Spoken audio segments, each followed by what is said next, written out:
오늘은 60, 70대 분들에게 많은 도움이 되는 정보를 드리도록 하겠습니다. 혹시 여러분 자다가 다리에 쥐가 나서 깜짝 놀라 깨어난 경험 있으신가요? 순간적으로 통증이 너무 심해서 아무것도 할 수 없을 때 어떻게 대처해야 할까요? 사실 이 응급처치법은 단 3초 만에 통증을 풀어줄 수 있습니다. 저도 환자분들께 꼭 알려드리는 방법인데요. 오늘 영상 끝까지 보시면 다시는 당황하지 않고 스스로 다리 쥐를 풀 수 있게 되실 겁니다.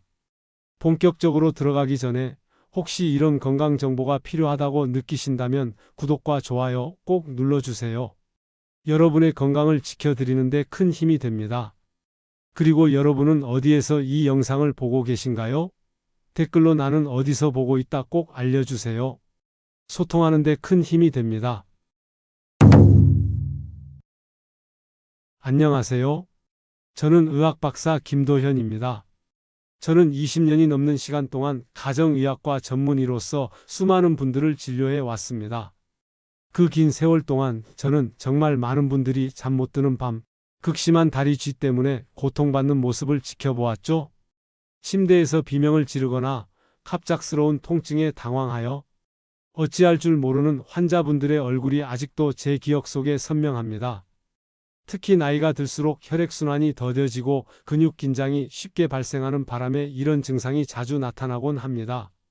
발 한 번 잘못 뻗었다가 찾아오는 그 고통은 경험해보지 않은 사람은 절대 알 수 없을 거예요. 저 역시 밤중에 다리 쥐로 잠에서 깨어나 땀을 흘리며 아파했던 적이 여러 번 있었답니다. 저는 제 환자분들께 약을 처방하기 전에 항상 이 간단한 응급처치법과 예방법을 알려드리곤 했습니다.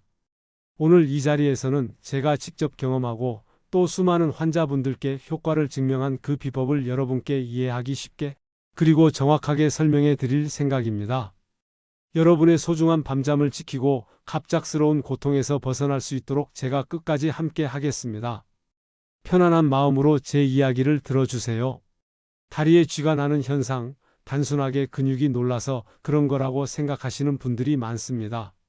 하지만 저는 전문의로서 단언컨대 그 원인은 훨씬 더 복합적이고 깊이 있는 우리 몸의 신호라고 말씀드리고 싶습니다. 가장 흔한 원인 중 하나는 바로 혈액순환 저하입니다. 우리 몸의 혈액은 근육에 필요한 산소와 영양분을 공급하고 노폐물을 제거하는 중요한 역할을 하죠. 그런데 혈액순환이 원활하지 못하면 근육세포가 산소 부족에 시달리게 되고 이로 인해 근육이 비정상적으로 수축하며 통증을 유발하는 겁니다. 특히 잠자리에 들면 심장이 뛰는 속도도 느려지고 몸의 움직임이 줄어들면서 혈액순환이 더욱 더뎌지기 때문에 밤에 쥐가 잘 나는 이유가 여기에 있습니다. 찬 기운이 발끝까지 퍼지면서 근육을 더욱 수축시키는 것도 한몫을 합니다. 저는 차가운 방에서 이불을 끌어안고 자다가 갑자기 종아리에 쥐가 나서 한동안 식은땀을 흘렸던 경험도 기억하고 있어요. 두 번째 원인은 전해질 불균형입니다.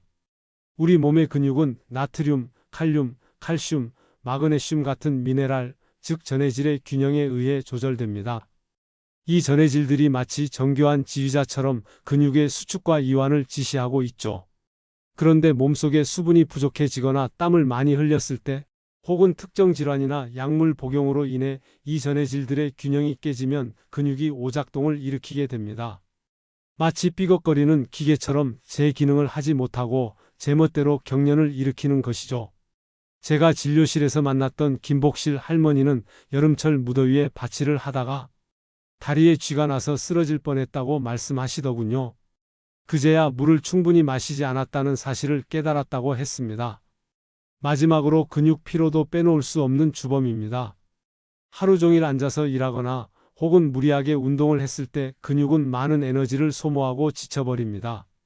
이처럼 과도하게 사용된 근육은 회복할 시간이 부족해지고 노폐물이 쌓이면서 통증 신호를 보내게 되는데 이것이 바로 쥐로 나타나는 경우가 많습니다. 특히 종아리 근육은 우리가 걷고 뛰는 모든 활동에 사용되기 때문에 피로가 쉽게 누적될 수 있습니다. 여러분도 퇴근길 지하철에서 다리가 천근만근처럼 느껴졌던 경험 있으실 거예요. 그렇게 쌓인 피로가 밤이 되면 기습적으로 우리를 공격하는 것이죠. 이러한 원인들을 정확히 이해하는 것이야말로 쥐를 예방하고 관리하는 첫걸음이라고 저는 확신합니다. 이제 다리에 쥐가 났을 때 가장 중요한 순간, 그 고통의 한복판에서 여러분이 단 3초 만에 벗어날 수 있는 기적 같은 방법을 알려드리겠습니다. 제가 수많은 환자분들께 직접 시연하고 설명하며 가장 효과적이라고 입증된 방법이기도 합니다. 상상해 보세요. 깊은 잠에 빠져 있는데 갑자기 종아리나 허벅지, 근육이 마치 쇠사슬에 묶인 듯 뒤틀리면서 날카로운 통증이 찾아옵니다. 저는 온몸에 소름이 돋고 식은땀이 흐르는 것을 느꼈습니다. 아, 또 쥐가 왔구나. 패닉에 빠지기 쉬운 바로 그 순간 침착하게 이 동작을 떠올리셔야 합니다. 방법은 의외로 간단합니다. 고통이 느껴지는 그 다리의 발끝을 몸쪽으로 힘껏 당기면서 무릎을 곧게 펴는 것입니다. 이 두 가지 동작을 동시에 그리고 힘주어 수행하는 것이 핵심입니다. 저는 이 동작을 여러분께 직접 보여드리면서 정확한 자세를 설명해 드리곤 합니다. 먼저 발끝을 몸쪽으로 당긴다는 것은 발등이 정강이 쪽으로 최대한 가까이 오도록 발목을 꺾어 올리는 것을 의미합니다. 이때 발바닥은 벽에 대고 미는 것처럼 곧게 펴지는 느낌이 들 거예요. 동시에 무릎을 쭉 펴는 것 또한 중요합니다. 혹시 침대에 누워 있다면 다리를 쭉 펴고 앉은 자세에서 발끝을 당겨도 좋습니다.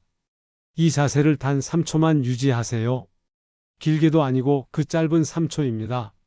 3초가 지나면 신기하게도 비명을 지르던 근육이 서서히 이완되는 것을 느낄 수 있을 겁니다. 마치 팽팽하게 당겨져 있던 고무줄이 제자리를 찾는 것처럼 말이죠.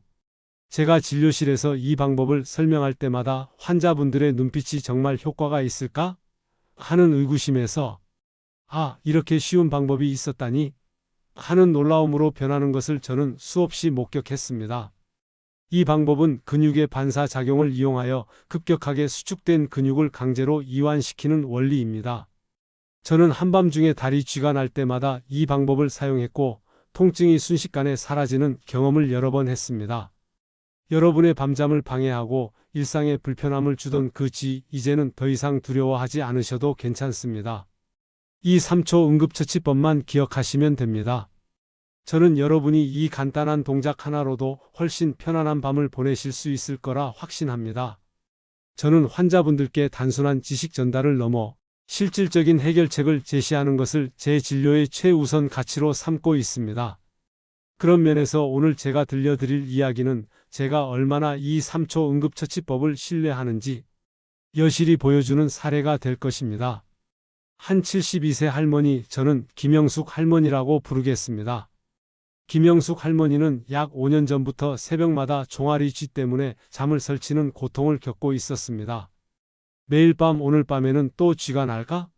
하는 불안감에 시달렸고 결국 잠에서 깨어나 고통에 몸부림치며 가족들에게 미안해하는 일이 반복되었죠. 김영숙 할머니는 저에게 원장님, 이대로는 제가 살 수가 없어요. 다리에 쥐가 날까봐 밤이 무서워요. 라며 눈물까지 보이셨습니다. 저는 할머니의 고통에 깊이 공감하며 제가 환자분들께 늘 알려드리는 그 3초 응급처치법을 차분히 설명해 드렸습니다. 저는 직접 제 다리를 사용해서 발끝을 당기고 무릎을 펴는 시범을 보여드렸고 할머니는 제 움직임을 하나하나 눈에 담으며 따라 하셨습니다. 처음에는 이게 정말 효과가 있을까요? 라는 표정으로 반신반의하는 기색이 역력했습니다. 하지만 저는 할머니에게 꾸준히 시도해 보시라고 격려했습니다. 그리고 며칠 뒤 김영숙 할머니가 제 진료실로 환한 얼굴로 찾아오셨습니다. 할머니는 저에게 연신 고맙습니다. 원장님, 정말 고맙습니다. 라고 말씀하시더군요. 저는 할머니에게 무슨 좋은 일이 있으셨는지 여쭤보았습니다. 할머니의 말씀은 제 가슴을 따뜻하게 했습니다. 원장님이 알려주신 그 3초짜리 동작 말이죠. 그걸로 제가 어젯밤에 처음으로 통증 없이 잠들었어요. 쥐가 나려고 할 때마다 발을 당겼더니 거짓말처럼 통증이 스르르 사라지는 거예요. 이제는 혼자서도 바로 풀 수 있다니 훨씬 안심이 됩니다. 저는 할머니의 목소리에서 진심으로 안도하는 마음과 해방감을 느낄 수 있었습니다. 저는 그 순간 이 작은 정보 하나가 한 사람의 삶의 질을 얼마나 크게 바꿀 수 있는지 다시 한번 깨달았습니다. 할머니는 그 이후로도 밤잠을 편히 주무셨고 저는 할머니가 다시 활기찬 모습으로 병원을 나서시는 것을 보며 큰 보람을 느꼈습니다. 여러분도 김영숙 할머니처럼 이 방법을 통해 고통에서 벗어날 수 있다고 저는 확신합니다. 작지만 강력한 이 방법은 여러분의 밤을 지켜줄 수 있을 거예요. 여러분, 다리에 쥐가 나는 것을 예방하는 데 있어서 가장 기본적이면서도 제가 환자분들께 가장 강조하는 것 중 하나가 바로 수분 보충입니다. 물은 우리 몸의 모든 기능을 원활하게 하는 생명의 근원이라고 해도 과언이 아닙니다. 저는 많은 분들이 갈증을 느껴야만 물을 마시곤 하는 습관을 가지고 있다는 것을 알고 있습니다. 특히 나이가 들수록 몸의 갈증 신호가 둔해지는 경향이 있습니다. 저는 실제로 진료실에서 어르신들에게 어제 물 얼마나 드셨어요? 라고 여쭤보면 목이 마르지 않아서 한두 잔밖에 안 마셨어요. 라고 답하는 경우가 허다합니다. 저는 그런 대답을 들을 때마다 마음 한편이 불안해지곤 합니다. 몸이 갈증을 느낄 정도라면 이미 상당한 양의 수분이 부족하다는 신호이기 때문입니다. 우리 몸속의 물은 혈액의 주요 성분일 뿐만 아니라 근육의 수축과 이완을 돕는 전해질들이 제 역할을 할 수 있도록 돕는 매개체 역할도 합니다. 물이 부족하면 혈액의 농도가 진해져서 혈액순환이 더뎌지고 전해질 균형도 쉽게 깨지게 됩니다. 이는 곧 근육경련, 즉 쥐로 이어질 수 있는 위험을 높이는 것이죠. 저는 제 환자분들께 목마르기 전에 마시세요. 라고 강조합니다. 마치 약을 챙겨 먹듯이 의식적으로 물을 챙겨 드시는 습관을 들이는 것이 중요하다고 저는 생각합니다. 아침에 일어나자마자 미지근한 물 한 잔으로 몸의 신진대사를 깨우고 식사 전후 그리고 식사 중간에도 한 모금씩 물을 마시는 것이 좋습니다. 특히 중요한 것은 저녁 시간입니다. 자기 전에 다리에 쥐가 나서 잠에서 깨는 분들이 많다고 앞서 말씀드렸죠? 저는 저녁 식사 후 잠자리에 들기 약 한두 시간 전쯤에 소량의 미지근한 물을 한두 모금 마시기를 권합니다. 저는 밤에 갈증으로 깨어나 물을 찾았던 경험이 있는데 미리 물을 마셨더라면 더 편안하게 잤을 것이라고 후회했던 적이 있습니다. 저는 차가운 물보다는 미지근한 물이 몸에 더 부담을 주지 않고 흡수도 잘 된다고 환자분들께 항상 알려드립니다. 이 사소해 보이는 습관 하나가 여러분의 편안한 밤을 지켜주고 다리에 쥐 나는 고통에서 벗어나는 데 큰 도움이 될 것이라고 저는 믿습니다. 여러분, 건강한 삶을 위한 영양 관리에 대해 이야기할 때 저는 항상 음식의 힘을 강조하곤 합니다. 다리에 쥐가 나는 것을 예방하는 데 있어서도 특정 영양소의 섭취는 양만큼이나 중요하다고 저는 생각합니다. 그 중에서도 특히 마그네슘과 칼륨은 우리 몸의 근육 기능과 신경 전달에 필수적인 미네랄이라고 저는 단언합니다. 저는 이 두 가지 미네랄을 근육 이완의 명콤비라고 부르기도 합니다. 마그네슘은 근육을 이완시키고 신경을 안정시키는데 결정적인 역할을 합니다. 마치 긴장된 근육에 부드러운 오일을 발라주는 것처럼 말이죠.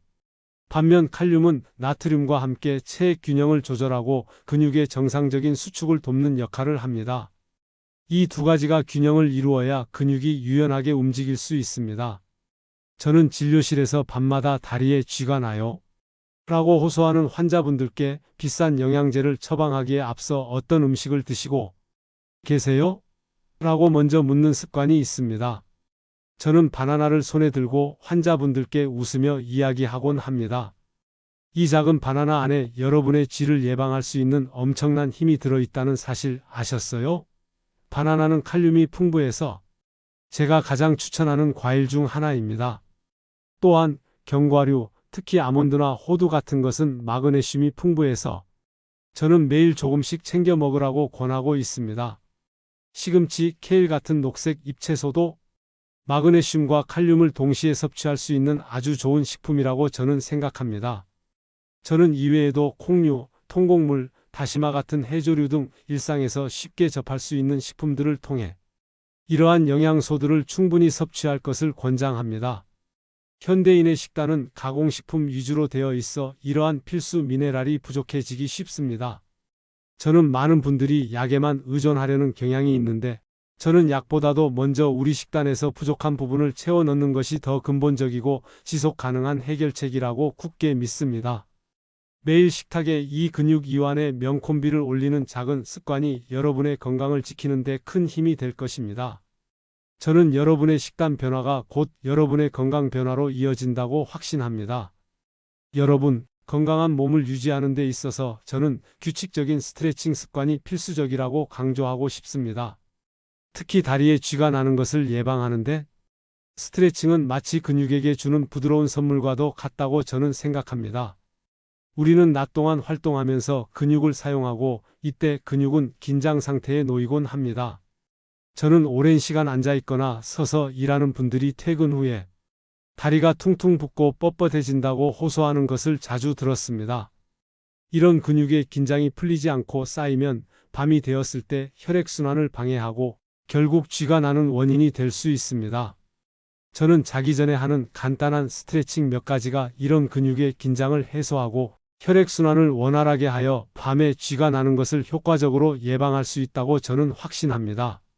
잠자리에 들기 전 단 5분에서 10분 정도만 시간을 투자해 보세요. 저는 이 시간이 여러분의 밤잠을 꿀잠으로 만들어 줄 것이라고 믿습니다.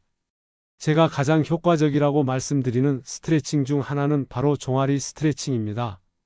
저는 이 동작을 벽을 짚고 하는 것을 추천합니다. 벽에서 한 걸음 정도 떨어져 선 다음 한 발을 뒤로 빼서 발뒤꿈치가 바닥에 닿도록 하고 무릎을 쭉 펴면서 상체를 벽 쪽으로 기울이면 됩니다. 이때 뒤로 뺀 다리의 종아리 근육이 시원하게 늘어나는 것을 느낄 수 있을 겁니다. 저는 환자분들에게 발뒤꿈치를 바닥으로 꾹 누르는 느낌으로 하세요. 라고 강조합니다. 이 동작은 마치 오랫동안 쭈그러져 있던 고무줄을 쭉 펴주는 것과 같다고 저는 설명하곤 합니다.